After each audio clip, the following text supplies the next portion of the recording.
My name is Eleonora May Crowley, and I am 84 years old. My hair is silver now, thin and stubborn, but when I close my eyes, I can still see myself at 19, a girl with trembling hands, clutching a white bouquet I never asked for, walking down an aisle I never wanted to walk. It was the summer of 1959 in our small Midwestern town. The church bells rang, loud and proud, and neighbors whispered, "She is so lucky." But I knew better. I was about to marry a man old enough to be my grandfather. His name was Silas Crowley, 65 years old, rich, powerful, and feared. The truth? I was sold. My father had debts. Bad debts. Silas owned half the county, lands, shops, even the bank that held my father's mortgage. When Silas offered to clear everything in exchange for me, my parents agreed. My mother cried quietly. My father just said, "It's for the best, Eleonora. You'll never want for anything." I wanted to scream. But at 19 in 1959, a girl had no power, no voice. So I walked down that aisle, my knees shaking, my heart screaming no. Silas stood at the altar, tall despite his years, with a face carved by time, deep lines around his eyes, thick gray hair combed back. His hands, everyone always spoke of his hands. Magical fingers, they said. He could fix a broken watch, soothe a baby's fever, play the piano like a master, and heal aching joints with a simple touch. But I had already learned something those neighbors didn't know. Those same fingers could tighten around your wrist until you cried. The priest asked if I took this man to be my husband. My mouth went dry. I looked into Silas's sharp gray eyes, and I saw no love there, only possession. The silence grew heavy. My father cleared his throat. Silas's lips curled into the smallest of smiles, as if daring me to defy him. I do, I whispered. And just like that, my life was no longer my own. The reception was grand, full of food and music. Silas insisted on dancing with me in front of everyone. His grip was firm, his steps surprisingly agile for his age. He whispered in my ear, "Smile wider, my little wife.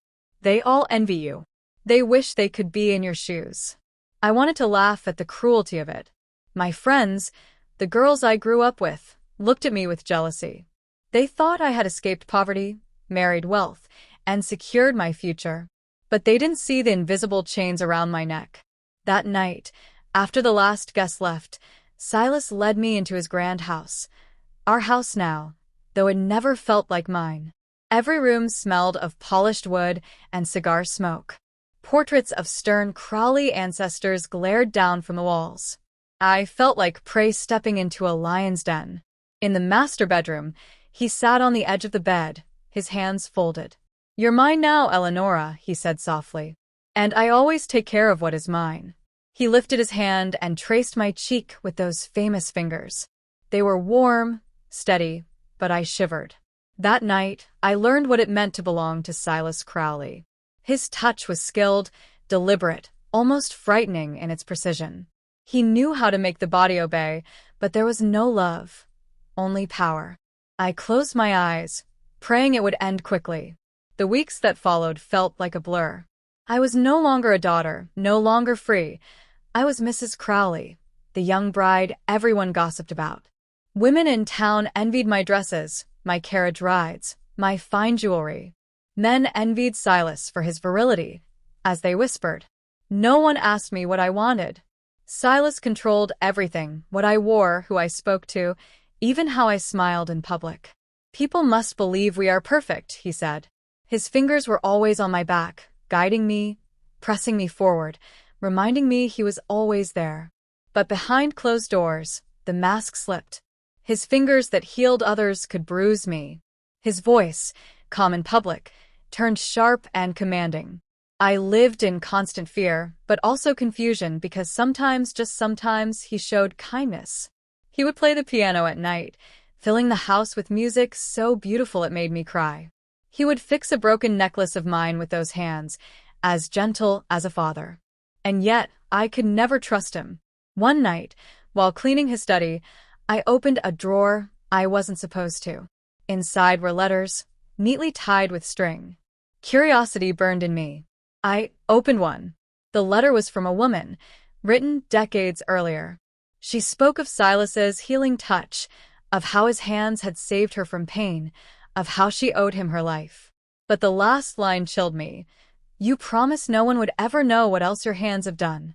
I dropped the letter, my heart racing. What had his hands done? Before I could hide the letter, Silas entered the room. His eyes fell on me, then the open drawer. Slowly, he picked up the letter, folded it, and slid it back. Curiosity, he said softly, is dangerous in a wife. Remember that. He placed his fingers under my chin, tilting my face up. His grip was gentle, but I could feel the warning in it. Do not go through my things again. That night, I couldn't sleep. I stared at my hands, small, delicate, and then at his, large and skilled. What secrets did they hold? Weeks later, the town held a summer fair. Silas, ever the showman, offered to demonstrate his healing gift. A woman with a twisted ankle was brought to him. He touched her leg with those famous fingers, massaged it, and within minutes she stood, walking without pain. The crowd erupted in applause. Magical fingers, they cried.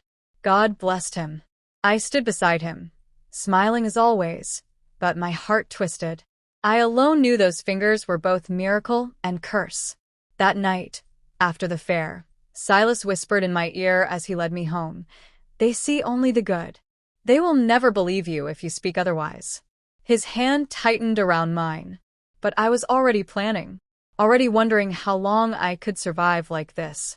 Because one day his fingers would slip, and when they did, I had to be ready. I was 19, trapped in a marriage to a 65-year-old man everyone adored, but I feared. To the world, Silas Crowley was a healer, a miracle worker, the man with magical fingers. To me, those fingers were chains. But I hadn't yet learned the full truth. That would come slowly, painfully, in ways that would haunt me for the rest of my life. After the fair where Silas healed the woman's ankle, our home became a revolving door. People traveled from neighboring towns, even other states, to see him. They came limping, aching, broken, and they left walking, smiling, singing his praises. God has touched that man's hands, they would say. He is a gift to us all. Silas loved the attention. He would sit in his study afterward, sipping whiskey, his fingers flexing as if they ached from too much glory. I would sit in silence, sewing, pretending to be the dutiful wife.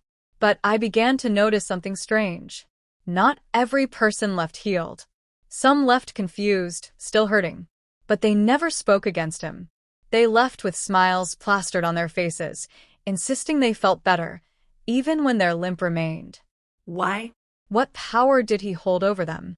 One night, I awoke to find Silas gone from bed. The house was quiet, the clock striking 2. Curiosity tugged at me, the same dangerous curiosity he warned me about. I crept downstairs, my bare feet cold on the marble floor.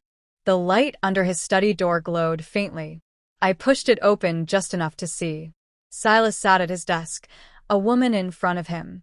She was crying, begging. "Please," she whispered. "I did everything you asked. Please help me." Silas raised his hand, stroking her arm with those fingers. She stopped crying instantly, her body going still, her face relaxing into a dazed smile. "Good girl," Silas murmured. "You see? My touch brings peace. But remember, peace comes at a price. You belong to me now." My heart pounded. I backed away before I was seen, rushing upstairs, crawling into bed, my body trembling. It wasn't healing. It was control. His fingers didn't just ease pain, they bent people's wills. After that night, I saw it everywhere.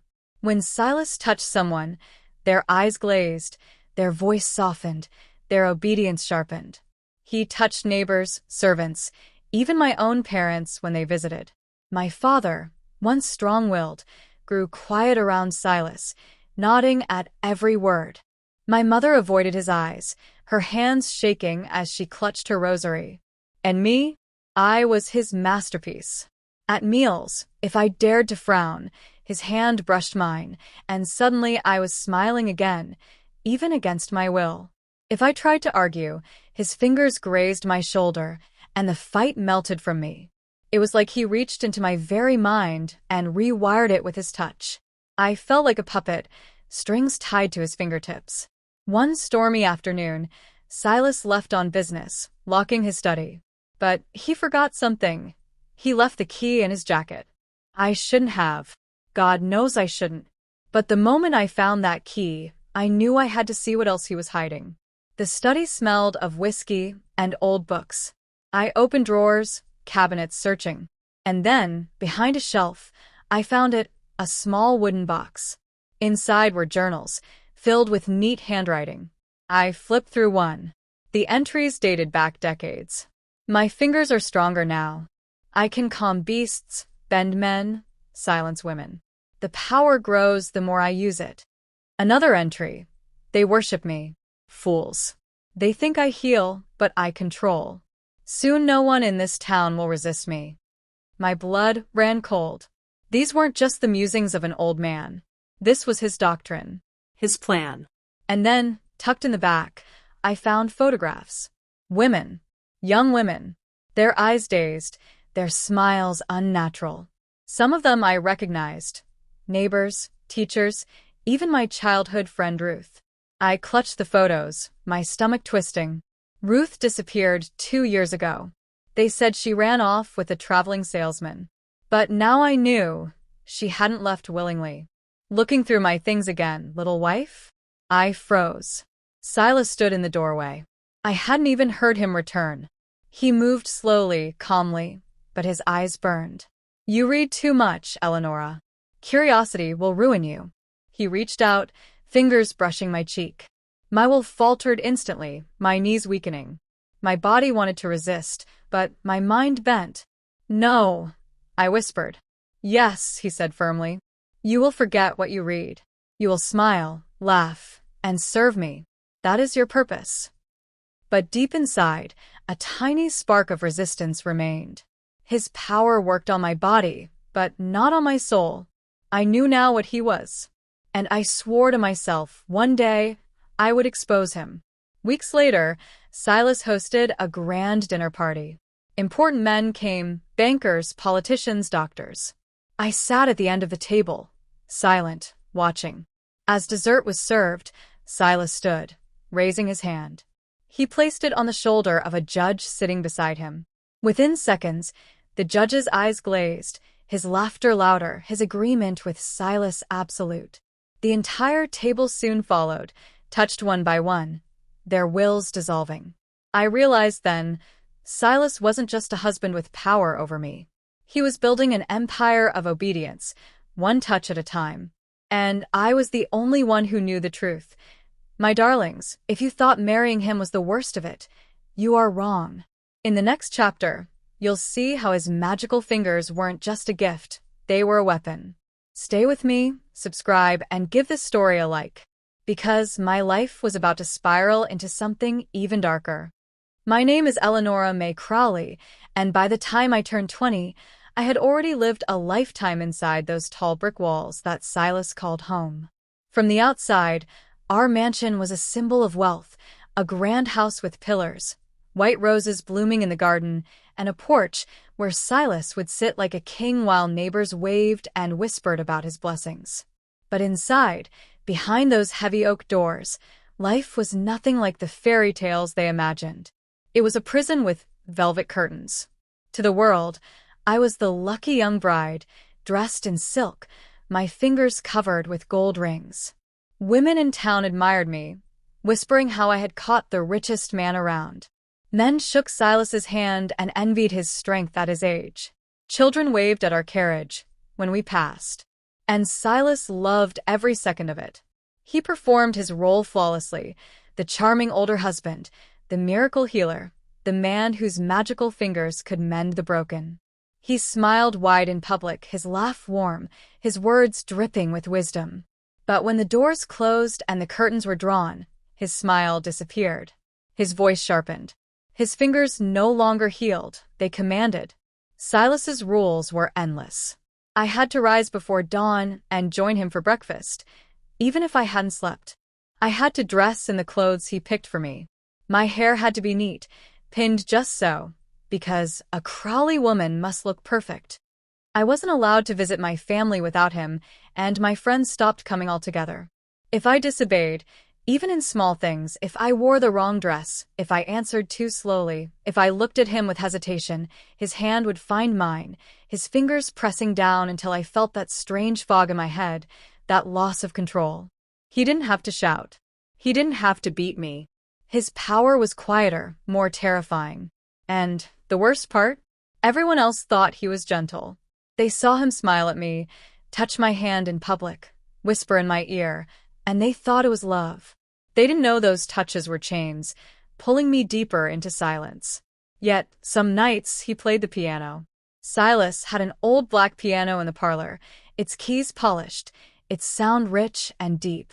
After dinner, when the house was quiet, he would sit down and let his fingers glide over the keys. The music was haunting, sad, beautiful, full of longing. I would sit in the shadows, listening, tears slipping down my face without him ever noticing. In those moments, I hated him most, because the same hands that trapped me could create something so pure, so moving. How could one man hold such contradictions? Once, I dared to ask him, "Why do you play such sad songs?" He looked at me, his gray eyes sharp. Because sadness keeps people loyal. Joy makes them restless. Sadness binds. I never asked again. Our house had 3 servants, Martha, the cook, Henry, the gardener, and young Clara, a maid only a year younger than me. At first, I thought they might be allies, that they could see through Silas's charm. But I soon realized they were under his touch, too. Martha obeyed his every word with devotion, calling him Master Crowley like he was a saint. Henry barely spoke, always working with a strange, dazed calm. And Clara, sweet Clara, her eyes sometimes looked hollow, as though she lived half inside a dream. One evening, when Silas was away, Clara whispered to me in the hallway. Her hands trembled as she dusted the portraits. "Don't fight him," she said. "It only makes it worse." I grabbed her arm. "You know what he does, don't you?" She looked at me, her face pale. For a moment, I thought she would confess everything. But then she flinched, her body stiffening, and she turned away. I didn't say anything. Forget it. Later, I saw Silas brush his fingers against her shoulder in the kitchen. Her expression softened instantly, her fear disappearing as if it had never been there. And I realized, even the servants couldn't help me. Loneliness gnawed at me. I began writing letters late at night, pouring my heart onto paper. Letters to my mother, begging her to take me back. Letters to Ruth, my childhood friend who had vanished. Letters to God, asking why he had given Silas such power. I hid them under my mattress, never daring to send them. I knew if Silas ever found them, he would crush me with those fingers until my will broke completely. But writing kept me alive. It was my only rebellion, my proof that some part of me still belonged to me.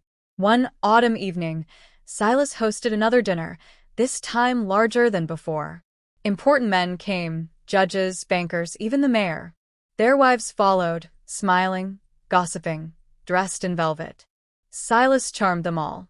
He touched the judge's shoulder, the mayor's hand, a banker's wrist. Each one grew more obedient, more eager to agree with him. By the end of the night, they were all laughing too loudly, clapping him on the back, promising favors. I sat quietly, watching. My smile was painted on, my voice soft when spoken to. But inside, I burned. At one point, Silas leaned close, whispering in my ear, "You see, Eleonora? Power isn't about money. It's about control. And I control them all." His hand rested on mine, his thumb stroking my skin. I wanted to pull away, but my body obeyed him. After the guests left, he turned to me. "Remember this night. One day, you'll thank me for making you part of something greater." But I didn't feel part of greatness. I felt like a prisoner in a golden cage. It was Clara who gave me the spark, though she didn't mean to. One morning, she slipped a small book under my pillow, a worn Bible with passages marked in pencil. On the inside cover, she had written, "He cannot touch your soul." I clutched that book like it was life itself. Every night, I read the marked verses, letting the words remind me that somewhere deep inside, I was still Eleanora May, not just Silas's puppet. And slowly, carefully, I began to test my strength. When he touched my hand to silence me, I focused on the verses, whispering them in my mind. The fog still came, but weaker. When he pressed his fingers to my cheek, I fought to remember who I was. It wasn't much, but it was something. And in that tiny victory, hope began to grow. One night, after another dinner with powerful men, Silas stumbled into bed, drunk on whiskey and pride. He fell asleep quickly, his hands finally still. I lay awake, staring at him in the dark. For the first time, I dared to wonder, what if his power could be broken? What if his magical fingers weren't magic at all, but something I could undo? And as the clock ticked past midnight, I made a silent vow. I would find out the truth, even if it killed me. I remember the first time I truly felt the weight of the house pressing in on me. It was winter, the year after I had become Mrs. Silas Crowley. Snow piled up against the windows, and the roads into town were covered in thick ice, cutting us off from the rest of the world. Silas loved it that way. He thrived on isolation, on having me to himself with no prying eyes to witness the truth. He spent long evenings in his study, writing in those journals, his fingers constantly moving, always flexing as though even at rest they had a mind of their own. I spent those evenings alone, staring into the fire, wondering how a life so young could already feel so old. It was during one of those bitter nights that I heard the cries. At first, I thought the wind was howling through the chimney, but then I realized it was the sound of a woman's voice, muffled and weak. My heart pounded. I followed the sound down the hallway, closer and closer to the locked basement door. I had never been down there. Silas kept it barred, the key always with him. But that night, by some twist of fate, he had left the door slightly ajar. The cries grew clearer. A woman begging, "Please, please let me go." I pushed the door open just an inch, enough to peek into the dark. The flicker of a lantern revealed shadows on the stone walls, and there, chained to a post, was a woman I did not recognize. She looked frail, her hair matted, her eyes glazed with the same emptiness I had seen in Clara and the others. Her wrists were raw where the chains had rubbed against her skin. I gasped, and before I could stop myself, the door creaked louder. The woman's head snapped toward me. "Help me," she croaked. "Please." And then a hand clamped over mine, slamming the door shut. Silas loomed over me, his face calm but his eyes burning. "Curiosity," he whispered, his favorite word. His fingers brushed my temple, and instantly the fog rolled in, my knees buckling as my thoughts blurred. "Forget what you saw." But even in that fog, her face burned into my mind. I could never forget her. I stumbled back to bed that night, tears streaming silently down my cheeks, my body trembling from the power of his touch. I lay awake, asking myself how many women had been locked away, silenced, erased. Was this the truth behind his magical fingers? Was this the price of his so-called gift? Days passed and the woman vanished. The basement was silent again, the key never left unattended. When I dared to ask Silas where she went, he smiled softly and said, "She is free now." But the way he said it chilled me. Free didn't mean alive. Free meant gone. My hatred grew. Hatred and fear, tangled together like thorns. I wanted to scream, to run, to fight, but every time his hand touched me, my body betrayed me. Still, I clung to that spark of rebellion Clara had planted in me with that old Bible. He could control my actions, but he couldn't kill the small fire inside my soul. The turning point came one evening when Clara herself slipped into my room, her face pale. "He knows," she whispered. "He knows you don't bend as easily anymore." I sat up, my heart hammering. "What do you mean?" Clara glanced over her shoulder before speaking. "He told me you are resisting. He doesn't like it. He says your mind is stronger than most. That makes you dangerous. Dangerous. Me, a girl barely 21, trapped in his golden prison. But her words lit a strange pride inside me. If he thought me dangerous, then maybe I had a chance. That chance came sooner than I expected. Silas left for business one snowy morning, and for the first time, I dared to search the house in earnest. I crept into his study, my hands shaking as I unlocked drawers and cabinets. What I found chilled me to the bone. Journals filled with the names of people from our town, each entry marked with notes. Weak, easy to bend. Resist slightly, apply more pressure. Hopeless, remove. Remove. That word repeated over and over. Next to some names like Ruth's, there was only that single word.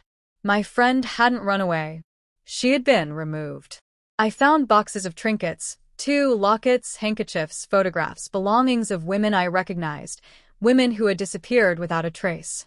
Each item tied to a soul that had fallen under his spell and then vanished. My stomach turned as I realized I was holding the evidence of his crimes, the trophies of his victories. And then I found a ledger. At first glance, it looked like a list of debts, numbers, and names. But on the last page, I saw something different. A list of politicians, judges, even priests, each name marked with a symbol I didn't understand. Beside some, he had written secured. Beside others, in progress. He wasn't just using his fingers to control women. He was building an empire of obedience, extending his reach far beyond our little town. I wanted to run, to take those journals and expose him. But the sound of the front door creaking froze me in place. Silas was home. I shoved everything back where it belonged, my hands trembling, my breath shallow. When he entered the study, his eyes narrowed. He didn't say a word, just brushed his hand against my cheek. The fog washed over me, but this time I fought it with every verse I had memorized. He smiled faintly, as if sensing my resistance, but let it go. That night, I realized something. He didn't fully control me anymore. His power was weakening, or maybe I was growing stronger. Either way, it gave me hope. But hope was dangerous. Hope made me reckless. The real breaking point came weeks later, at another grand dinner. I watched him work the room, touching the shoulders of powerful men, making them laugh too hard, nod too eagerly. Their wives, too, leaned into his touch, their eyes soft, their smiles forced. And then, to my horror, he called Clara over. He placed his hand on her back as he introduced her to the mayor, his fingers pressing firmly. I saw Clara's body go rigid, her eyes glaze over. Something inside me snapped. It was one thing for him to control strangers, to ruin lives in secret, but to destroy the only friend I had left? I couldn't stand by. I clenched my fists under the table, nails digging into my palms, forcing myself to remember who I was. That night, after everyone left, I confronted him. My voice shook, but I spoke. Why'd you do it? Why use your hands to ruin people? God didn't give you that power for this. He looked at me, his face calm. God. He chuckled. No, Eleonora. God has nothing to do with it. This gift is mine. It came from me, from discipline, from years of practice. And it will never leave me. The world is full of weak creatures, begging to be guided. I am their guide, their savior. I wanted to spit at him, to scream that he was no savior, but his hand lifted and pressed against my neck. The fog came, heavy, choking. My body sagged. My words caught in my throat. You are mine, he whispered. Every breath you take is because I allow it. But in that fog, a voice inside me whispered back, not forever. I clung to that whisper, even as he pressed his lips to my forehead, even as sleep dragged me under. Because I knew now, beyond doubt, that one day I would break free. One day, his fingers would lose their grip, and when that day came, I would make sure the world saw the monster behind the saint. And so I began to plan. My dears, you've heard now of the secrets hidden behind his smile, the chains he laid upon everyone he touched. But you haven't yet seen the depths of his cruelty, nor the fire that began to grow inside me. In the next chapter, you'll hear how love, yes, forbidden love, found me in the darkness and how it became both my salvation and my curse. Stay with me. Subscribe, like this story, and prepare yourselves because the storm was only just beginning. I never thought love could survive inside a prison, but sometimes the smallest spark can grow in the darkest places. My prison was Silas, his hands, his mansion, and the fog he wrapped around my mind. Yet even there, a miracle appeared, though it came in a form I never expected. It began with Thomas, the stable boy. He had worked on the estate for years, silent, unnoticed, blending into the shadows of the horses and the hay. He was tall, with dark hair and gentle eyes that reminded me of home, of simpler times before Silas. He rarely spoke, but when he did, his voice carried a warmth I had not heard in so long. The first time he saved me, it was with nothing more than a glance. I had stumbled while carrying linens across the yard, my ankle twisting on the icy ground. Silas's men stood by, laughing quietly, making no move to help. But Thomas rushed forward, steadying me with his strong hands. For a moment, as he looked into my eyes, I felt something break free. No fog, no chains, just a human touch that held no poison. "Are you hurt, Mrs. Crowley?" he asked softly. I wanted to cry, simply because he used my name with respect, not possession. I shook my head quickly, whispering, "I'm fine." But in that instant, I knew I wasn't fine at all. I was broken, and Thomas saw it.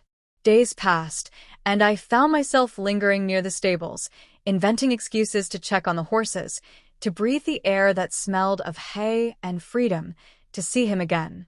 Each time, our conversations grew a little longer. He spoke of the world outside, the markets, the church gatherings, the laughter of children running in the fields. I listened hungrily, clinging to every word, because his words reminded me of a life I had almost forgotten existed. But Silas noticed everything. His eyes were always watching, his fingers always twitching as if eager to test my loyalty. I feared what he would do if he suspected. And yet, despite my fear, I couldn't stop myself. Thomas was the only part of my life untouched by Silas's fingers, the only part still mine. One night, after Silas had left for a trip, I stole out of the house and went to the stables. Thomas was there, tending to the horses, his lantern casting a soft glow on the walls. When he saw me, his brow furrowed. "You shouldn't be here," he whispered. "If he finds out—" "I don't care," I said, my voice trembling. I can't breathe in that house anymore." For a long moment he said nothing. Then slowly he reached out and took my hand. Not to control me, not to claim me, just to hold it. That simple act undid me. I broke into tears, sobbing into his chest, my heart aching with both relief and fear. He held me until the sobs subsided, whispering gently, "You're not alone, Eleonora. You're not alone." Those words were dangerous. They planted a seed inside me, one that Silas could never erase. From that night forward, Thomas and I shared stolen moments, hidden glances, words spoken only in whispers. It was nothing more than holding hands at first, or sitting together in silence, but it was enough. Enough to remind me I was still human. Enough to give me the strength to keep fighting Silas's grip. But love, when forbidden, is also fragile. One evening, as Thomas and I spoke in hushed tones near the stables, I felt a chill crawl down my spine. I turned, and there he was, Silas, standing in the shadows, his eyes gleaming. He said nothing, but the curl of his lips told me everything. He knew. The days that followed were torture. He never mentioned Thomas directly, but his touches grew harsher, his command sharper. He kept me closer, his fingers brushing against me more often, as if to remind me who held control. And Thomas. I didn't see him for weeks. I feared the worst, that Silas had removed him like the women before. My heart ached every time I passed the stables, every time I saw the empty space where he once stood. And then, one night, Clara came to me, her eyes red from crying. She clutched my hands tightly. "He knows," she whispered. "Silas knows about Thomas. He's keeping him locked away in the barn loft. He says he'll deal with him soon. Panic surged through me. I couldn't let Thomas vanish like Ruth, like the woman in the basement. I couldn't let Silas's fingers snuff out the only light I had left. That night, I made a choice. For the first time in years, I defied him openly. While Silas slept, I crept out into the cold.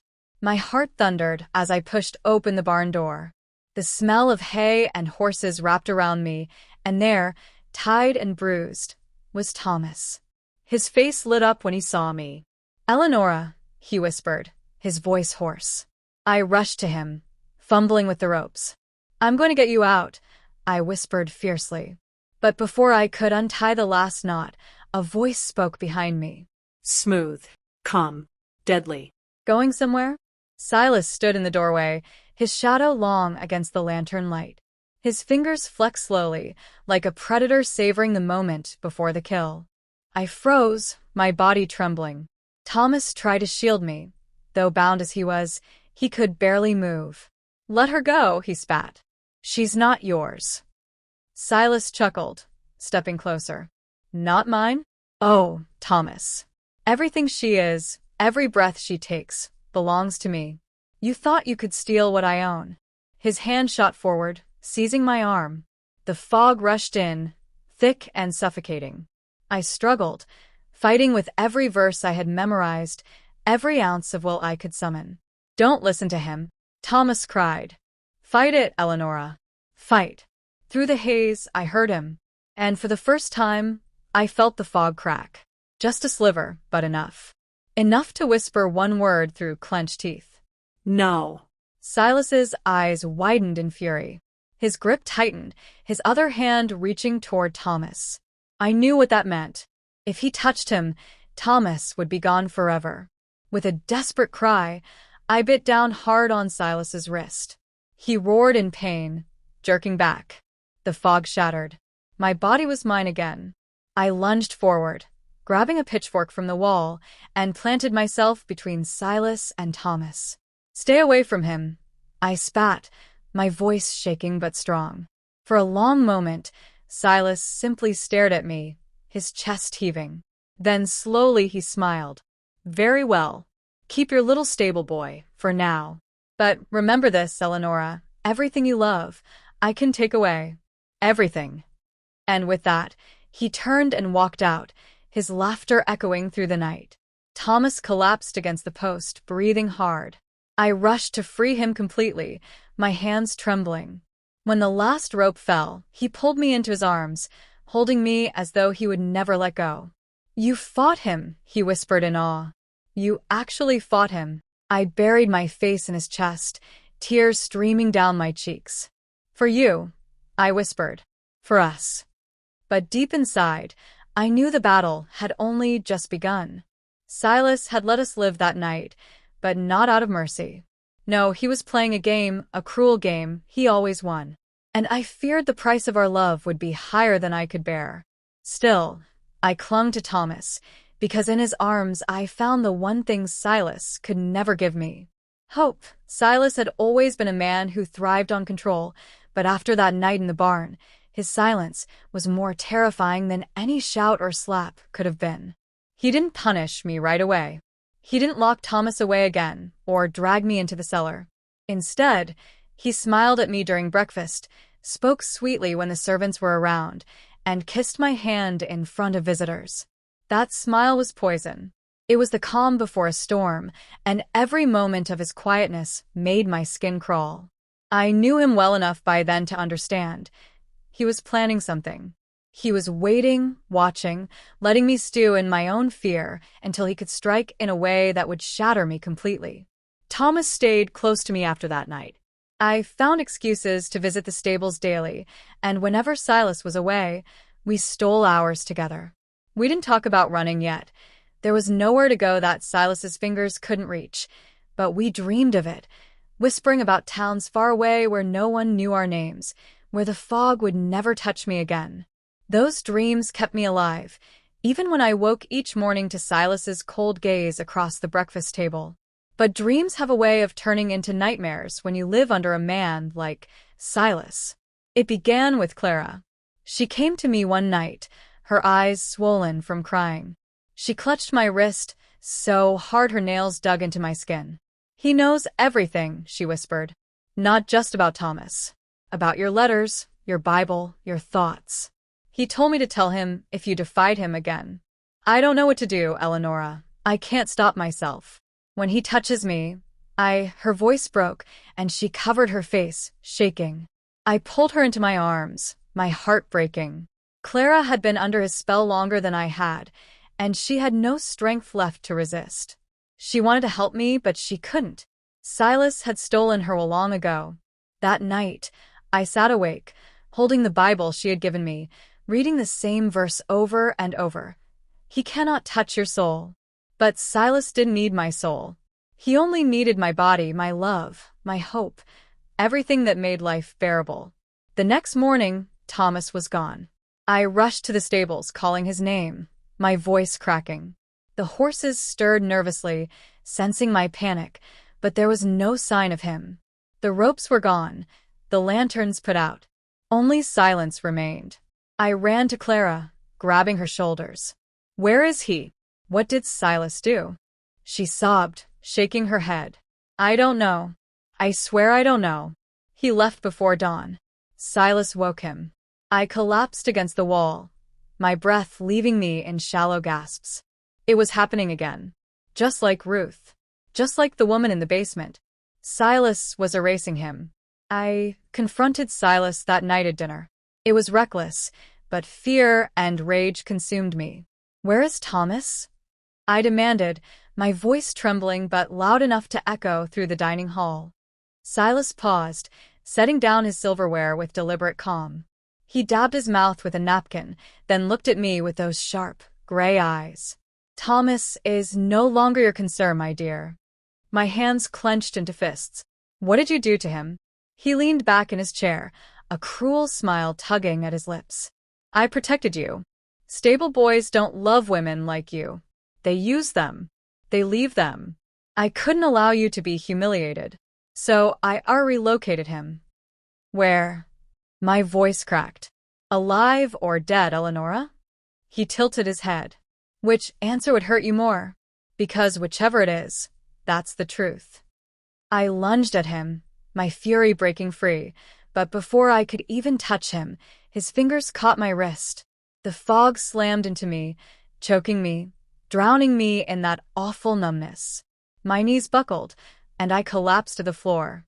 He bent over me, whispering softly, almost tenderly, "You belong to me. Do not forget it again." When the fog cleared, I was alone on the cold floor, tears wetting my face. I didn't know if Thomas was alive. I didn't know if I would ever see him again. All I knew was that Silas had found the perfect way to punish me, by taking away the only person who gave me hope.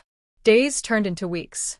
Winter came, and the snow piled high around the mansion, trapping me inside with the man I hated most.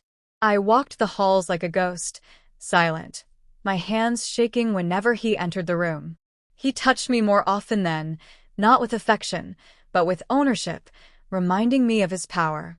His magical fingers stroked my hair, brushed my cheek, pressed against the small of my back. Each touch left me hollow, emptier than the last. One evening, while the wind howled outside, he brought me to the parlor. The piano sat gleaming in the firelight. He motioned for me to sit beside him. "Do you remember what I told you about sadness, Eleonora?" he asked as his fingers hovered above the keys. I didn't answer. He smiled faintly and began to play. The melody was beautiful, haunting, filled with a sorrow that reached deep into my bones. But this time, I heard something else beneath the notes. A confession. A secret. A wound he never spoke of. "Why do you do this?" I whispered before I could stop myself. "Why take everything from me?" His fingers stilled. For a long moment, the only sound was the crackling fire. Then, in a voice colder than the snow outside, he said, "Because I was once like Thomas, and I lost everything. I swore I would never be weak again. Now, weakness belongs to others, not to me." He turned to me, his eyes gleaming with a madness that made my skin crawl. "And you, my sweet bride, are my proof that I cannot be defeated." I wanted to scream. I wanted to claw his eyes out. But instead, I sat there, silent, my heart pounding in my chest. Because for the first time, I realized something. Silas wasn't just a cruel man with a strange gift. He was broken, shattered long ago by some loss he refused to name. And he was determined to make the world pay for his pain, one stolen soul at a time. That night, I dreamed of Thomas. I dreamed he stood at the edge of the woods, calling my name. I woke with tears on my face, my heart aching with both hope and dread. Was he alive? Was it only my mind keeping him near? I didn't know, but I swore, as I lay staring at the ceiling in the dark, that I would not let Silas win. If Thomas still lived, I would find him. If he was gone, I would avenge him. Either way, I would not die as Silas's puppet. The snow outside kept falling, silent and endless, like time itself. But inside me, a fire was growing again, stronger than before. Silas had taken Thomas from me, but in doing so, he had given me something even more dangerous. He had given me nothing left to lose. And a woman with nothing left to lose is a woman capable of anything. My dear ones, now you see what love cost me, how Silas struck not with fists but with silence and disappearance. But listen closely. In the next chapter, you'll hear how I discovered the truth about Thomas and how the mansion itself began to reveal secrets Silas thought buried forever. Stay with me, subscribe, and don't miss it, because the darkest nights were only just beginning. The snow had not stopped for days, and the world outside looked like a frozen graveyard. Trees bent under the weight of white, the roads disappeared, and the house felt more like a coffin than a home. Silas stayed near the fire most evenings, sipping brandy, humming dark melodies under his breath. He seemed almost content, like a predator who had already eaten his fill and was waiting for hunger to return. I, however, was restless. I could not stop thinking of Thomas, where he had gone, if he still breathed, if his eyes still carried that quiet strength. Each night, I pressed my face into the pillow, whispering his name, as if somehow the wind outside might carry it to him. And then, one night, a sound broke the silence of the storm. It was faint at first, a dull thudding, like something hitting wood. I sat up in bed, straining to hear. Silas stirred beside me, but didn't wake. The sound came again, 3 knocks, slow and deliberate. My heart leapt into my throat. I wrapped a shawl around my shoulders and crept out of the room, down the long hall, past the frozen windows. The knocking grew louder as I reached the back door. My hands shook as I pulled it open, and there, half buried in snow, was a bundle of cloth. I dragged it inside, the cold biting into my skin. When I pulled the cloth away, my breath caught in my chest. It was a journal. Old, weathered, the leather cover cracked with age. On the front, in faded ink, was a single word, Thomas. I clutched it to my chest, tears spilling down my cheeks. My hands trembled as I opened the first page. The handwriting was his, messy but strong, the same loops I had seen when he wrote notes for the stable accounts. The entries were dated only weeks before. He was alive. I read through the night, devouring every word. He had written about me, about how he had seen the sorrow in my eyes, how he wanted to protect me even if it meant his death. He wrote about Silas, how he believed the man's power came not from magic, but from something darker, something learned. He described how Silas's father had been feared in the town, a man rumored to have studied forbidden arts, to bend wills with strange rituals. Silas had inherited more than wealth. He had inherited a curse disguised as a gift. Thomas's last entry was unfinished, the ink smeared as if written in haste. He knows. If you find this, Eleonora, remember, his power is strongest when you believe in it. Fight him with your mind. Don't let him touch your heart. I will find you again. I pressed the pages to my lips, sobbing quietly. He was alive, he had to be. And he had given me something I desperately needed, knowledge. Silas's fingers only worked when I surrendered to them. when I let the fear take me. If I could believe in something stronger, I could resist him. But Silas was not a man who left loose threads.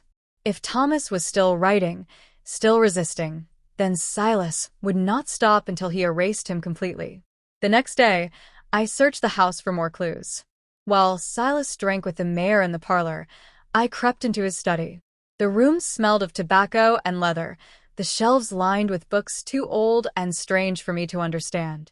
I opened drawers, sifted through papers, until I found a letter sealed with wax, addressed to a name I didn't recognize. The words inside chilled me. The boy has been moved to the old lodge by the river. He grows weaker by the day. Soon, his spirit will break, and the girl will return to her rightful place. My hands shook so badly, I nearly dropped the letter. The lodge. I knew it. A hunting cabin Silas rarely used, miles away, hidden by woods and ice. That was where Thomas was. Still alive, still waiting. I folded the letter into my dress, heart pounding. For the first time, I had a path, a chance to find him. But I also knew Silas would never let me go easily. I had to be careful, had to wait for the right moment. That moment came sooner than I expected.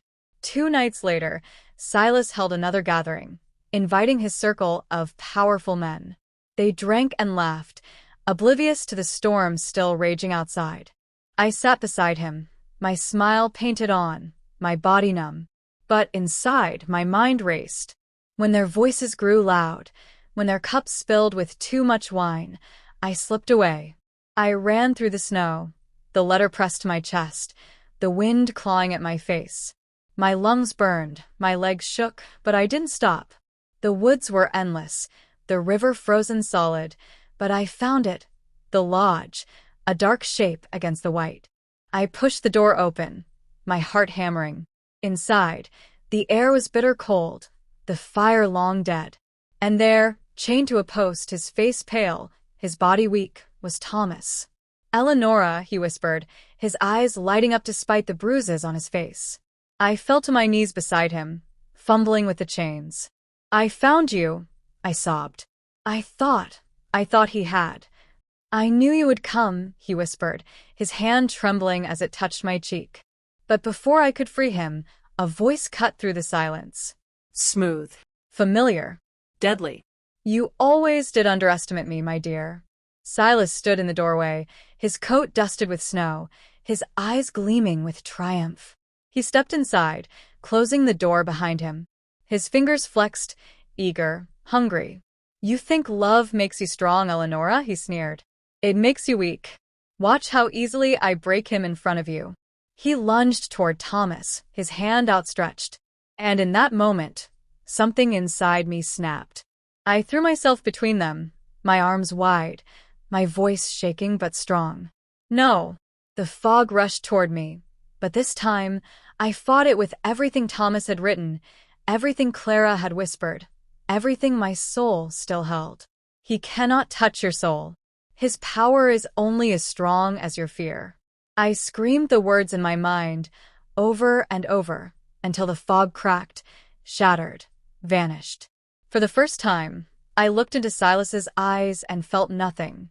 No chains, no numbness, just rage. His hand hovered inches from my face, trembling. He stared at me, disbelief twisting his features. "How?" he stammered. "How are you?" I grabbed his wrist, shoving it away.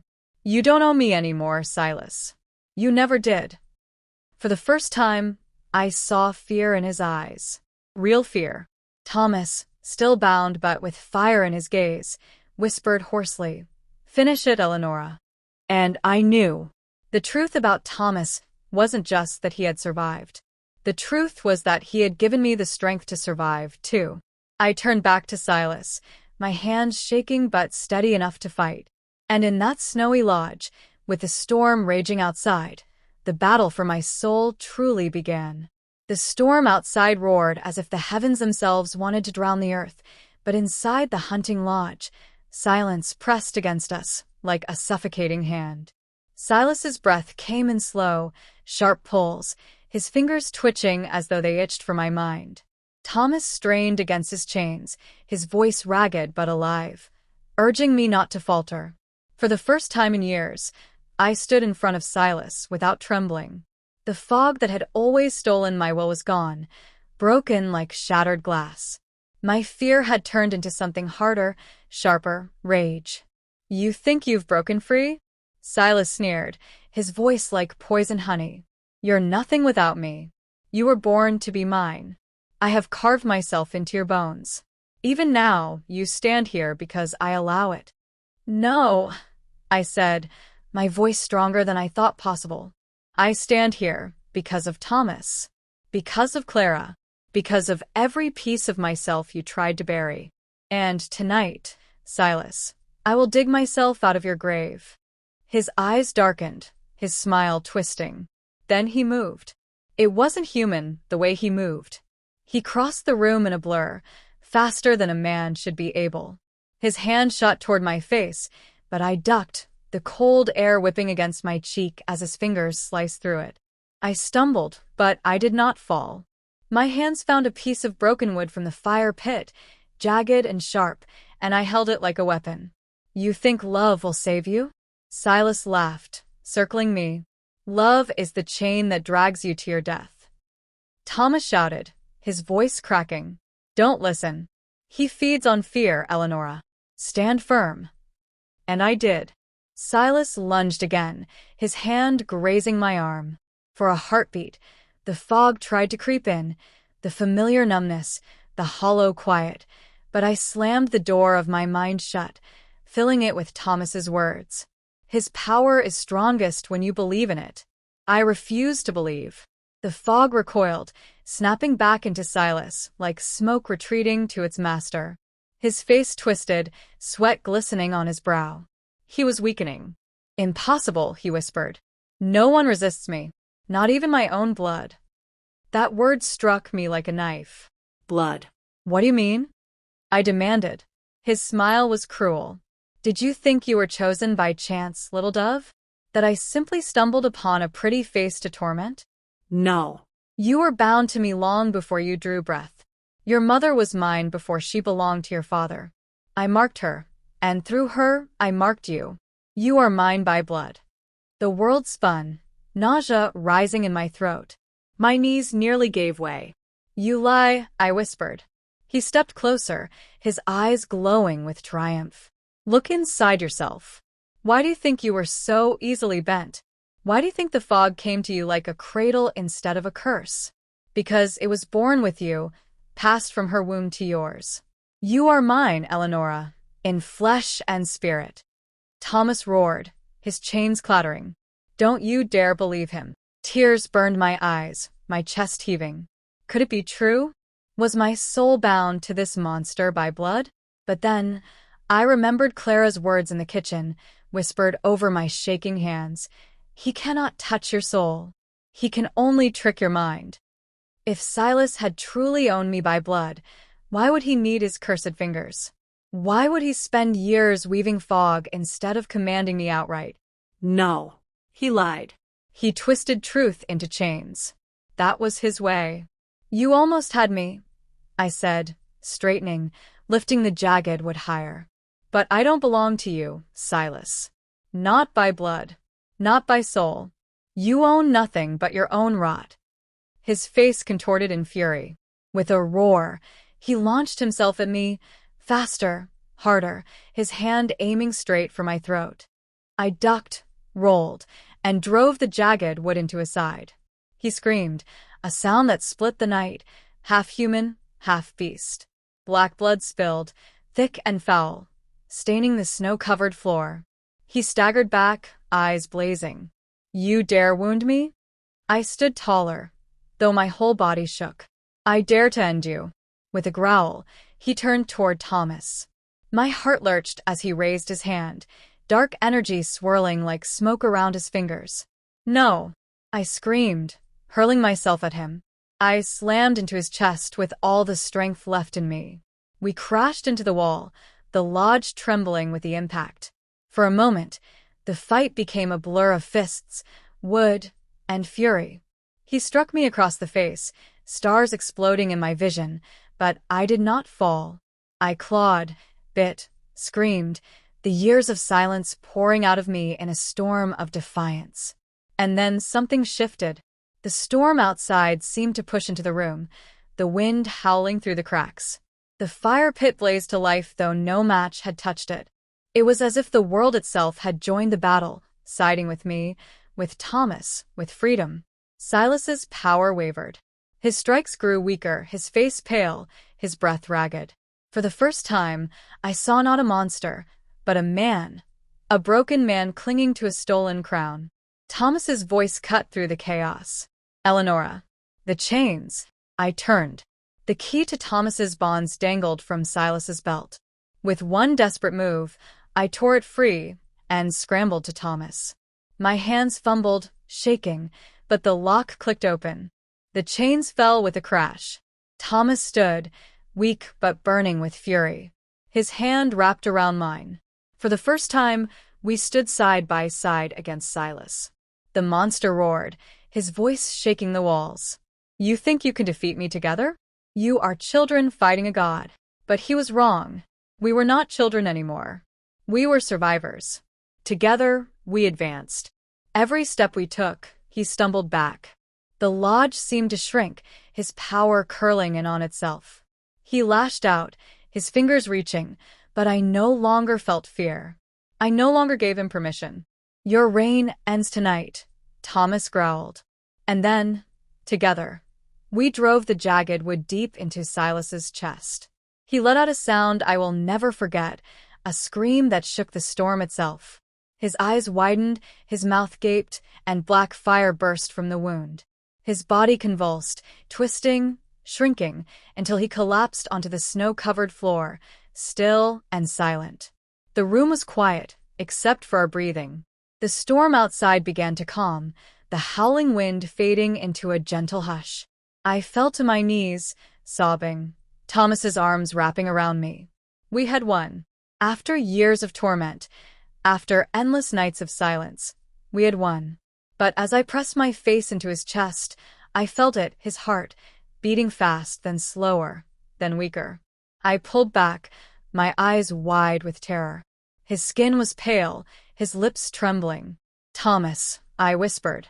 "No, no, please no." The wound on his wrist still bled from the chains, and his body shook with exhaustion. The years of torture had taken their toll. He smiled weakly, his hand brushing my cheek. "We won, Eleonora. That's all that matters." "No," I cried, clutching him. "We haven't won until you live. We haven't won until we escape this place together." But his eyes, though filled with love, carried a shadow I could not ignore. And then, from the corner of the room, came a sound, a laugh. Weak, ragged, but alive. Silas. His body twitched, his chest rising. His eyes snapped open, glowing brighter than before. The black fire spread across the floor like veins of poison. "You cannot kill me," he hissed. "I am in your blood, Eleonora. I am forever." And as the black fire spread toward us, swallowing the lodge, swallowing the world, I realized our battle was far from over. My children, I thought the battle had ended, but Silas rose again, stronger, darker, more terrible than before. What happened in that final night nearly cost me everything, my love, my life, my very soul. Stay with me for the last chapter, and you'll hear the ending that still keeps me awake every night. Subscribe, and don't miss the truth of how it all ended. The world was burning black around us. The lodge shook as if the earth itself were rejecting Silas's return. The black fire spread across the floorboards like ink poured over paper, climbing the walls, cracking the glass of the windows. And in the middle of it, Silas rose again.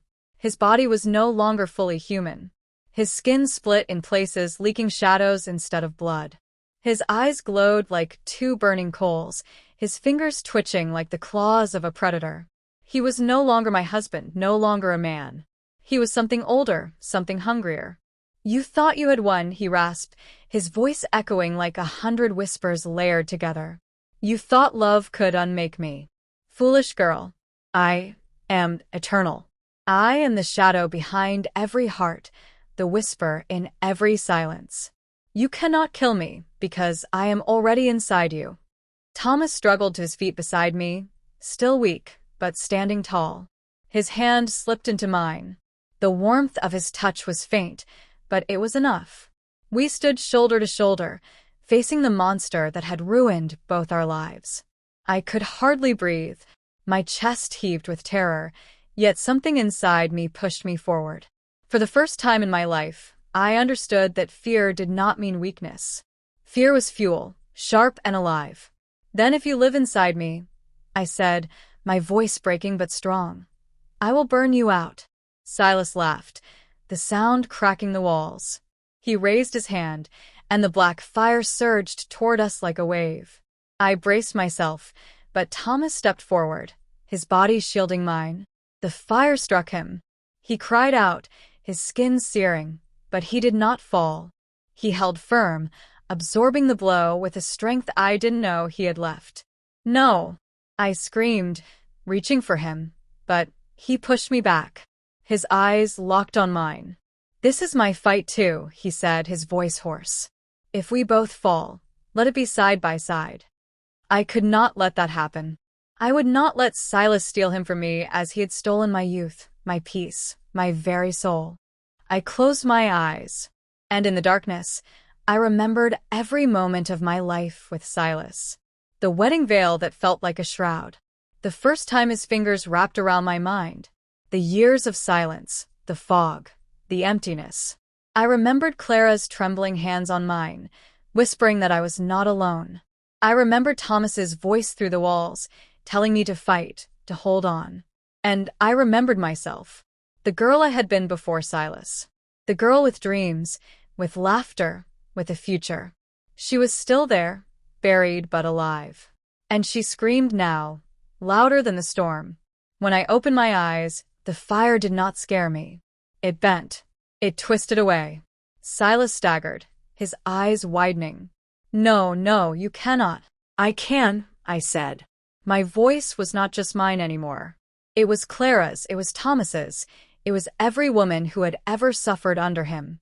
You fed on my silence. But now I speak. The room shook. The black fire began to recoil, shrinking back into Silas's chest. He clawed at his heart, screaming as though my words were knives. Thomas fell to his knees, gasping, but his eyes shone with hope. Finish it, he whispered, and I knew what to do. I stepped forward, the jagged wood still slick with his blood in my hand. Silas writhed, shadows pouring from his mouth, his body convulsing. You are nothing without fear, I told him, and I am not afraid anymore. With every ounce of strength I had left, I drove the wood into his chest again, this time deeper, through bone, through shadow, through everything he had ever been. The scream that tore from him was unlike anything I had ever heard. The shadows exploded outward, blasting the windows apart, shaking the earth. For a moment, I thought the whole world would shatter with him. And then, silence. The fire was gone. The shadows vanished. Silas's body crumpled to the floor, no longer glowing, no longer moving. Just a husk. Just a man. I stood over him, my chest heaving, my hands trembling, the wood falling from my fingers. It was over. The storm outside began to clear. The first light of dawn broke through the broken windows, spilling gold over the floor. For the first time in 65 years, I felt air fill my lungs without weight, without chains. I turned to Thomas. He lay on the floor, pale, weak, but alive. I rushed to him, cradling his head in my lap. Tears streamed down my face. We're free, I whispered. Do you hear me, Thomas? We're free. He smiled faintly, his eyes closing as the sun touched his face. Then let me rest, Eleonora. Just for a moment. Wake me when the world is safe. My heart clenched, but I held him, rocking gently, the dawn warming us both. We sat there for hours. I don't know when Clara and the others arrived. I only remember her arms around me, her tears on my shoulder, her voice saying over and over, "You did it. You ended him." The lodge burned that day. We set it alight, Thomas and I watching as the flames consumed every last shadow. When the roof caved in, when nothing but ash remained, I felt the last of Silas's hold on me die. Life after that was not simple. Wounds remained, scars that no dawn could erase. I had lost too much, given too much. But I had something Silas never thought I would keep. Myself. Years passed. Thomas and I built a life, quiet and small, but filled with light. Clara visited often, her laughter filling the rooms that once knew only silence. And me, I lived, really lived for the first time. And now, as I sit here, my hands wrinkled, my hair white, I tell you this story not because it is easy to speak, but because it must be heard. Monsters do not always come with teeth. Sometimes they come with soft hands, with smiles, with promises. But no matter how deep they carve into you, they can be defeated. I am living proof. But even now, in the stillness of night, sometimes I hear it. A whisper, a laugh, a flicker of shadow in the corner of the room. And I wonder, did Silas truly die? Or did a part of him remain, waiting for the moment my strength falters? That, my children, is the question that haunts me as the last dawn approaches. My dear children, thank you for walking with me through the shadows of my life. It was not easy to open these wounds, but I wanted the world to know that even in the darkest nights, a soul can still find the dawn. If my story touched you, if it made you cry, or made you feel less alone, then please don't leave me here in silence. Subscribe, share my story with someone who needs hope, and tell me in the comments where you are watching from. Let's build a family here, a family of listeners, of survivors, of dreamers. You are not alone, and neither am I as long as you are here. Thank you, and may your dawn always come.